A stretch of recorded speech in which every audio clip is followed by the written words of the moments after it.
నమస్తే frankly with Telakapalli కార్యక్రమానికి స్వాగతం. నేను బ్రహ్మనాయుడు. సో మనతో ఉన్నారు తెలకపల్లి రవి గారు. నమస్తే సార్. నమస్తే బ్రహ్మనాయుడు. సో ముందుగా మొదటి అంశం సార్, టీడీపీ నేతలు ఈ కల్తీ మద్యం కేసులో ఇరుక్కున్నారు.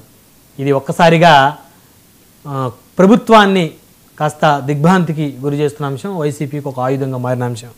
ఈ వ్యవహారం మీద విచారణ జరిపి ఇద్దరిని తెలుగుదేశం పార్టీ సభ్యత్వాలు కూడా రద్దు చేసి వారిని సస్పెండ్ చేసింది. సో ఎలా చూద్దాం సార్ అంశం?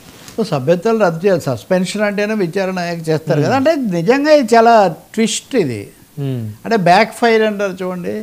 అంటే లిక్కర్ కుంభకోణము, దాంట్లో అందరినీ అరెస్ట్ చేయటము, మిథున్ రెడ్డి దగ్గర నుంచి చూడటం, బెయిల్ మీద వచ్చిన బెయిల్ను కూడా సవాల్ చేస్తూ వీళ్ళు మళ్ళీ వెళ్తున్నారు కూడా. ఇలాంటి సమయంలో అది కూడా చంద్రబాబు నాయుడు సొంత జిల్లా పెద్దిరెడ్డి రామచంద్రారెడ్డి ప్రాంతం, ఏ విధంగా చూసినా కానీ రాజకీయంగా చాలా రసవత్తరమైనటువంటి చోట ఇలాంటిది జరగటము, అది కూడా ఒక చిన్న సైజు కల్తీ మద్యం ఫ్యాక్టరీ ఉందని, బీరు దాకా కూడా అన్ని రకాలు అక్కడ తయారు చేస్తున్నారని, అక్కడి నుంచి సరఫరానే కాదు వాళ్ళకు తెనాలి విజయవాడ ప్రాంతాల్లో కూడా వాళ్ళకు కనెక్షన్స్ ఉన్నాయని ఇవన్నీ తెలుగుదేశం అనుకూల పత్రికల్లో కూడా రావటం అన్నది ఖచ్చితంగా షాకింగ్. తెలుగుదేశం పార్టీకి ఇది ఒక రివర్స్ అని అనుకోవాలి.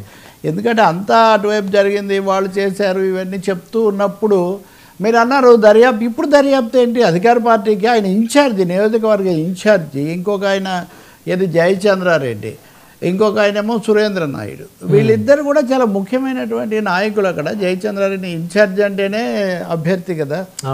ఆయన్ను పెట్టిన చోట ఇలా జరగడం అన్నది ఖచ్చితంగా తెలుగుదేశం పార్టీకి ఇది ఒక షాక్గా ఉన్నటువంటి పరిస్థితి.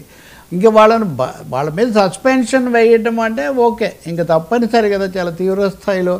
అదే సమయంలో మనం ఈరోజు పత్రికలు చూస్తే వైసీపీ వాళ్ళకు సంబంధించిన సాక్షిలోనేమో దీన్ని చాలా బ్రహ్మాండంగా అంతా అసలు ఎప్పటి నుంచో వీళ్ళే చేస్తున్నారు, ఈ విధంగా వాళ్ళే చేస్తున్నారు కాబట్టి ఇంకెవరు కూడా టెండర్లలో పాడుకోకుండా, మీకు తెలుసు కొన్ని రోజులు టెండర్ల ప్రక్రియ ఆలస్యం జరగడం ఇదంతా.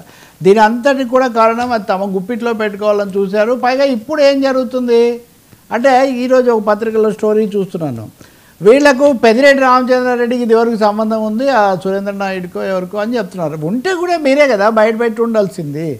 కాబట్టి ఏ విధంగా చూసినా కానీ కల్తీ మద్యము లేదా లిక్కర్ కుంభకోణం, దాని మీద ప్రభుత్వం చేస్తున్నటువంటి దానికి లీగల్గా కొన్ని ఎదురు దెబ్బలు తగిలి మిథున్ రెడ్డితో సహా అందరూ బయటికి రావడం ఒకటైతే, రాజకీయంగా ఇది ఒక ఎదురు దెబ్బ. అదేమో లీగల్ దెబ్బ అయితే, ఇది రాజకీయంగా ఎదురు దెబ్బ ఒకటైతే ఖచ్చితంగా అర్థమవుతుంది. తెలుగుదేశం పార్టీలో కూటమిలో కొంతమంది ఎలాంటి శక్తులు ప్రవేశించి దీనివల్ల ప్రయోజనం పొందుతున్నారు. ఒక వ్యవస్థీకృతమైనటువంటి నేరం. నేను వైసీపీ వాళ్ళ హయాంలో జరగలేదని నేను ఎప్పుడూ మద్యము అన్నది అసలు కామధేనులాగా ఏ పాలక పార్టీ ఉన్నా దాన్ని పాడుకుంటూ ఉన్నారనేది ఒక వాస్తవం. అది నేను ఎప్పుడు చెప్తూనే వచ్చా. పద్ధతులు వేరుగా ఉండొచ్చు.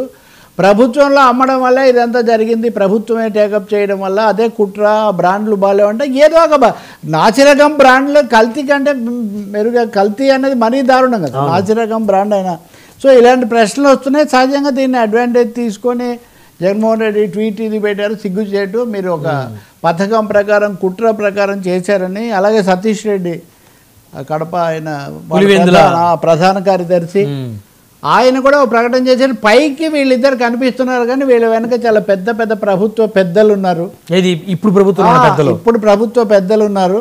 అసలు వీళ్ళు ఈ కారణం వల్లనే మొత్తం తమ హస్తగతం చేసుకోవడానికి ఇంకెవరిని దరిదాపులకు రానివ్వలేదు. రకరకాల పద్ధతుల్లో చేస్తున్నారు. వీళ్ళు ఇతర రాష్ట్రాలకు కూడా సరఫరా చేస్తున్నారని ఒక తీవ్ర స్థాయిలో వైసీపీ నాయకులనండి, లేకపోతే వాళ్ళ బలపరిచే మీడియా, సోషల్ మీడియాలో కూడా కథనాలు వస్తున్నాయి.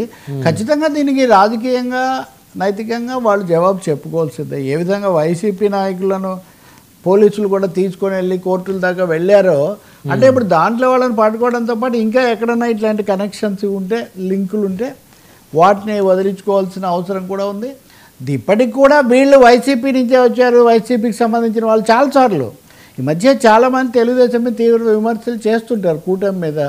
చేసి ఏమంటారంటే గత ప్రభుత్వంలో విధానాలే కొనసాగుతున్నాయి, అప్పటి పద్ధతుల నుంచి ఇంకా బయటికి రాలేదు. ఒకటి బ్రహ్మనాయుడు, ఎవరు వచ్చినా ఈ పాలక పార్టీలు ఇంచుమించుగా స్వప్రయోజనాలు కాపాడుకోవటం ఇది ఒక అలవాటైనటువంటి ప్రక్రియ, పొడుగు చేతులు పందేరం అని. అందుకని ఖచ్చితంగా ఈ సమయం అది కూడా మదనపల్లి దగ్గర రావటం, పెద్దిరెడ్డి రామచంద్రారెడ్డి కుటుంబానికి చంద్రబాబు కుటుంబానికి మధ్యలో హోరాహోరీ జరుగుతున్నటువంటి తరుణంలో మీరు గమనిస్తే ఈరోజే గడికోట శ్రీకాంత్ రెడ్డి వాళ్ళకి సంబంధించిన మాజీ శాసనసభ్యుడు, ముఖ్యుడు కదా, చీఫ్ ఒక ప్రకటన చేశారు. అసలు కావాలని వీళ్ళు పెద్దిరెడ్డిని టార్గెట్ చేశారు, అక్కడ ఏదో అగ్ని ప్రమాదం జరిగితే ఆయన ఇరికించాలని చూశారని ఆయన ఇప్పుడే ఒక ప్రకటన చెప్తున్నాడు. ఇంకొక వార్త కూడా వాళ్ళు ఇస్తున్నారు. ఏమని అంటే అంగళ్ళు దగ్గర అప్పుడు జరిగిన గొడవ అన్నది తీవ్రమైన అప్పుడు ఉద్రిక్తతకు దారితీసింది కదా ఎన్నికల ప్రచారానికి ముందు. దాని మీద పోలీస్ కేసు నమోదైంది. వైసీపీ వాళ్ళు ఏమంటున్నారంటే ఇన్ని రోజులైనా కానీ ఆ కేసు ఎందుకు తేల్చలేదు, అది ఫాల్స్ కంప్లైంట్ అని చెప్పి మూసేస్తున్నట్టుగా ప్రకటిస్తున్నారు అని. అవును, ఫాల్స్ కంప్లైంట్ అని ఒప్పుకోమని నా మీద ఒత్తిడి తెచ్చారని మళ్ళీ ఆ కంప్లైంట్ పెట్టిన ఆయన పక్కన ఆయన బొమ్మ కూడా వేస్తున్నారు. సో చాలా అంతర్గతంగా అయితే చాలా జరుగుతున్నట్టు మటుకు కనిపిస్తుంది. తప్పులు చేసేవాళ్ళు ఇక్కడున్నా అక్కడున్నా ఏరే వాళ్ళ మీద చర్య తీసుకోవాలన్నది ఒకటైతే, ప్రజల ఆరోగ్యంతో కుటుంబాల యొక్క ఆరోగ్యంతో కూడా ముడిపడినటువంటి మద్యం అన్నది ఒక పెద్ద ఆదాయ వనరుగా మారటం, ఎవరి హయాంలో ఎక్కువ ఆదాయం వచ్చింది ఇట్లా లెక్కలన్నీ వేస్తున్నారు. ఎనివే ఇది ఒక అనూహ్యమైన షాక్ కింద లెక్క. ఈ తీగలాగితే డొంక కదిలినట్టుగా ఇది ఇంకా ఇంకొక అంశం మటుకు మీకు చెప్పాలి. ఇది వరకు కూడా లిక్కర్ కుంభకోణంలో రాజకేశ్వర రెడ్డి అంటే మాకు సంబంధం లేదు, మీ ఎమ్మెల్యే మీ ఎంపీ చిన్నీకే సంబంధం, చిన్నీకి సంబంధం, లేదా ఇంకొక ఫలానా ఆయన ఫలానా అంతకుముందు లోకేష్ దగ్గర పనిచేసిన ఆయనకు సంబంధం.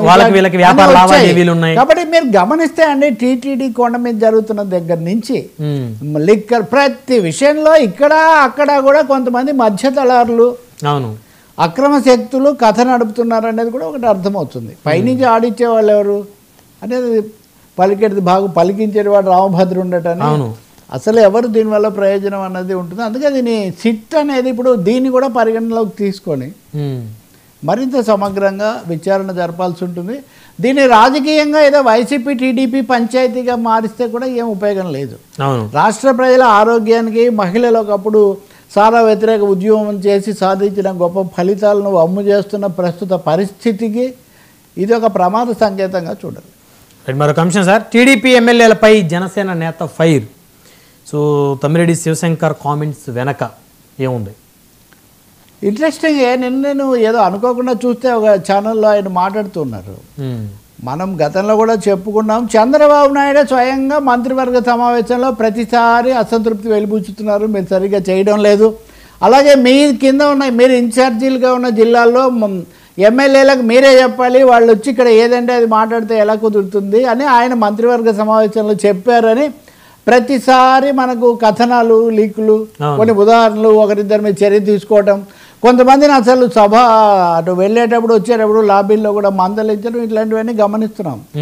శివశంకర్